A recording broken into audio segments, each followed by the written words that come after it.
नमस्कार मित्रों, हिंदी ज्ञान यूट्यूब चैनल पर आपका बहुत बहुत स्वागत।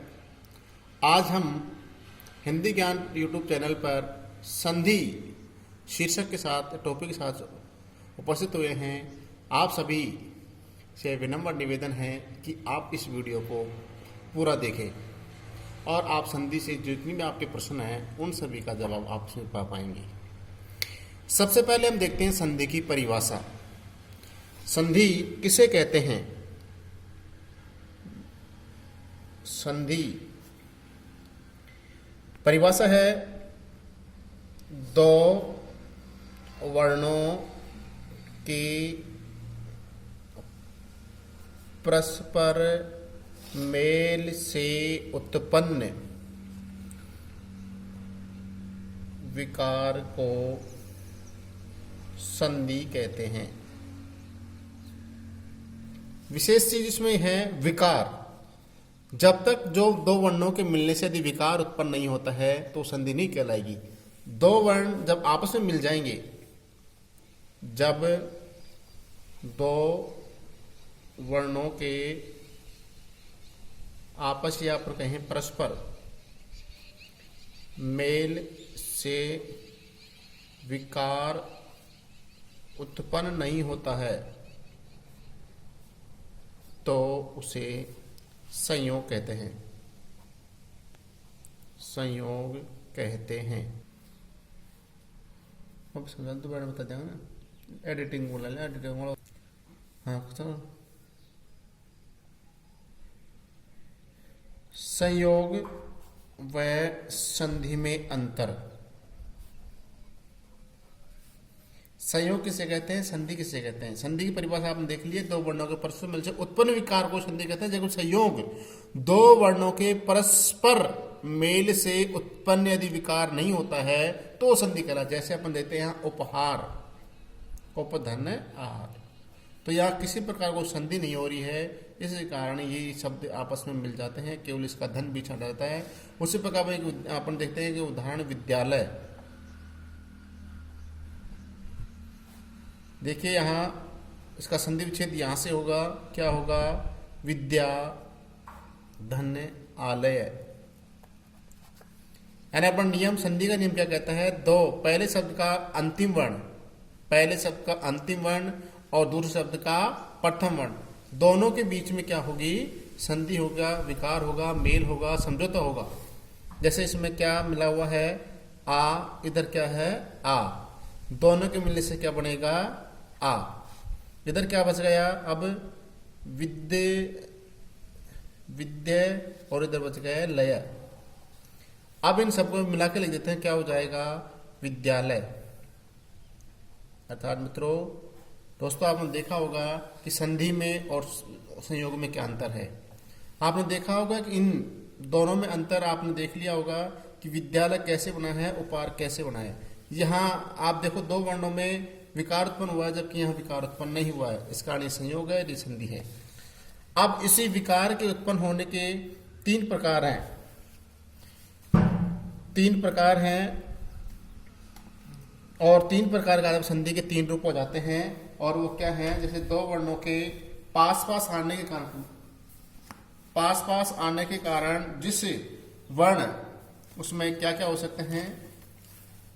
जो पास पास आने वाले वर्ण हैं उनके तीन प्रकार हैं। वो स्वर हो सकता है, वो व्यंजन हो सकता है और वो विसर्ग हो सकता है। इन तीन आधार पर संधि के तीन भेद हो गए। संधि के भेद या प्रकार कितने हो गए हैं? तीन। पहला भेद होगा स्वर संधि।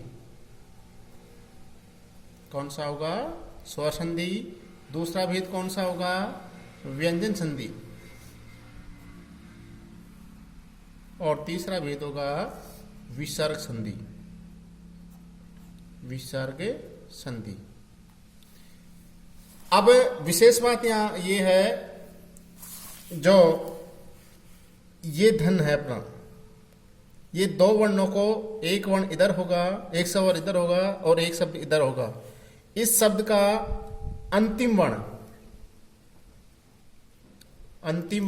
और दूसरे शब्द का प्रथम वर्ण, इनमें संधि होगी। अब यहाँ पर संधि में ये क्या है, यहाँ स्वर होगा, यहाँ स्वर होगा, या फिर यहाँ व्यंजन होगा, यहाँ स्वर होगा, या फिर यहाँ स्वर होगा, यहाँ व्यंजन होगा, या फिर यहाँ व्यंजन होगा, यहाँ भी व्यंजन होगा, या फिर यहाँ विसर्ग होगा और यहाँ स्वर हो सकता है, या फिर व्यंजन हो सकता है।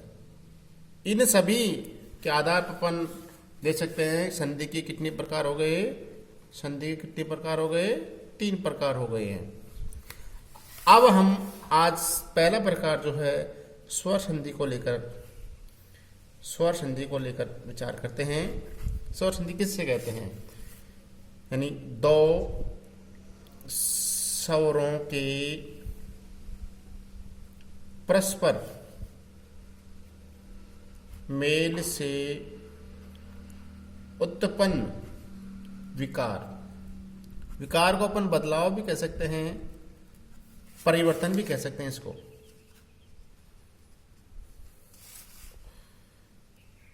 को ही स्वर संधि कहते हैं।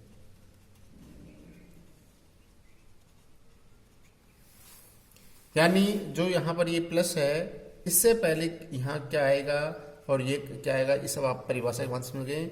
यहाँ भी स्वर होगा और यहाँ भी क्या होगा, स्वर होगा। तो स्वर संधि पढ़ने से पहले अपन एक बार स्वर की ओर दृष्टि करते हैं, स्वर को देखते हैं। स्वर कौन कौन से हैं, देखिए यहाँ हिंदी में स्वर 11 हैं।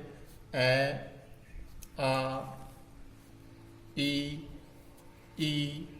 उ, ऊ, री, ए, आई, ओ, औ। ये 11 स्वर हैं। आजकल ये री जो स्वर है ये हिंदी में स्वर नहीं रह गया है, क्योंकि इसका उच्चारण री हो गया है। और एक आगत स्वर है हिंदी में ओ। इस ओ के कारण हिंदी में स्वरों की संख्या 11 है। लेकिन हिंदी में जो संधि आई है वो संस्कृत से आई है, इस कारण इस स्वर को हम संधि में रूप में अवश्य देखते हैं। अब इन स्वरों के आधार पर हिंदी में जो स्वर संधि हैं उसके 5 भेद हैं। स्वर संधि के भेद, पहला भेद है दीर्घ स्वर संधि। दूसरा है गुण स्वर संधि। तीसरा है वृद्धि स्वर संधि। चौथा है यण स्वर संधि। और 5वीं है अपनी अंतिम जो संधि है अयादि स्वर संधि। मित्रों, आज हम स्वर संधि के 5 भेदों में एक भेद को लेकर के अपन देखेंगे। वो पहला सब भेद होगा अपना दीर्घ स्वर संधि। दीर्घ स्वर संधि। दीर्घ का शाब्दिक अर्थ होता है बड़ा। दीर्घ का शाब्दिक अर्थ होता है बड़ा। यानी जब दो सजातीय स्वर, सजातीय मतलब एक जाति के, जैसे अपन कह सकते हैं ए, आ, ई, उ आदि, जो एक जाति के हैं, दोनों में अंतर है। लेकिन ये जैसे ये ह्रस्व है तो ये दीर्घ है, ये ह्रस्व है दीर्घ है, ये ह्रस्व है और ये दीर्घ है। तो इन्हें आज अब इन जो 6 स्वर आपको दिख रहे हैं, इन 6 स्वरों को देखेंगे। उसमें दीर्घ स्वर संधि होती है। जब 2 सहजातीय स्वर आते हैं तो उनका दीर्घ रूप आगत हो जाता है, दीर्घ रूप बन जाता है, वही दीर्घ स्वर संधि कहलाता है। जैसे अपन देखें ए या आ के बाद में ए या आ आए, तो दोनों के मेल से क्या बन जाएगा? आ। इसको अपन विस्तार से और देखें तो ए के बाद में ए आ जाए तो भी आ बनेगा, या ए के बाद में आ जाए तो भी आ बनेगा, आ के बाद में ए आ जाए तो भी आ बनेगा, और आ के बाद में यदि आ जाए तो भी आ बनेगा। ये विस्तार से इसका रूप अपन देखा है। यदि कोई भी कंडीशन कैसे होगा, मैंने पहले बताया था आपको, इस धन से पहले एक शब्द होगा और धन के बाद एक शब्द होगा। पहले शब्द का अंतिम वर्ण क्या होगा? ए होगा। दूसरे शब्द का पहला वर्ण क्या होगा? ए होगा। तथा मेरे मित्रों, साथियों, आपने देखा होगा कि स्वर संधि में क्या होगा? शाब्दिक अर्थात बड़ा रूप बन रहा है, जैसे अपन देखा था, तो बड़ा आ बन रहा है। तो इसके लिए अपने एक उदाहरण लेते हैं, जैसे अरावली। ये वो नहीं है, अरधन अवली, और इसका संधि करेंगे तो क्या बनेगी? अरावली। जैसे 2 शब्द हैं, पहला आर दूसरा अवली। जब भी आप संधि विच्छेद करेंगे, दोनों शब्दों का अपना शाब्दिक अर्थ होना जरूरी है, सार्थक अर्थ होना जरूरी है। जब तक सार्थक अर्थ नहीं होगा तो संधि नहीं कहलाएगी। पहले शब्द का अर्थ और दूसरे शब्द का अर्थ होना जरूरी है। इसमें अपने नियम के अनुसार ए बाद में ए, दोनों के मिलने से क्या बनेगा? आ। इधर क्या बच गया? अर। इधर क्या बच गया? वली। क्या बन गया? अरावली। अर्थात साथियों, आज हम यहीं तक पढ़ेंगे। फिर अगले टॉपिक में या अगले इसमें अपन संधि को विस्तार से पढ़ेंगे।